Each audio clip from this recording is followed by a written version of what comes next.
If your dog barks but its mouth isn't moving, run. It started on a Thursday.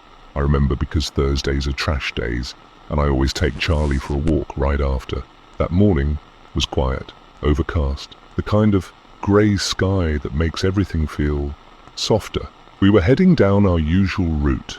Charlie sniffed every bush like it was brand new. Then I heard it, a bark, loud, sharp, echoing off the empty street. I looked around. No one was there, just me and Charlie, only Charlie hadn't barked. He was right next to me, tail still wagging, mouth completely closed. I stopped walking. Another bark, louder this time, coming from behind us. I turned. Nothing. Charlie looked up at me, tilted his head.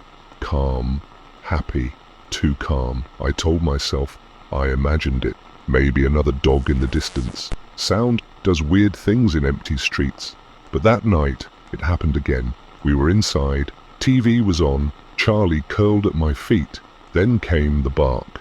From the kitchen, deep, clear, familiar. Charlie didn't move, didn't even flinch, just kept lying there, breathing slowly. But the bark, it was his. I know my dog's bark, I've heard it 1,000 times. And it came from the kitchen, not from him. I checked. Nothing. The next day, I recorded him, followed him with my phone like some paranoid weirdo. Nothing happened until I got home that evening. I opened the door and heard it instantly. Bark, bark, bark. Not rapid, not urgent, just methodical, measured, like a metronome, and all of them are coming from upstairs. Charlie was sitting in the hallway, mouth closed, but I could still hear it, his bark, coming from somewhere above us. That night, I couldn't sleep. Every hour I'd hear it, a bark, then silence. Sometimes two, sometimes just one, always the same tone, always Charlie's, but never from Charlie. He'd just sit at the door, ears perked, like he was listening with me. By the weekend it was constant, barking from the walls, barking from the basement, barking from behind mirrors, always him. I took him to the vet. Perfect health, but when they walked him to the back room, he barked, mouth wide open, just like normal, and it hit me. I hadn't seen his mouth move in 3 days. I asked them to keep him overnight, just to be safe.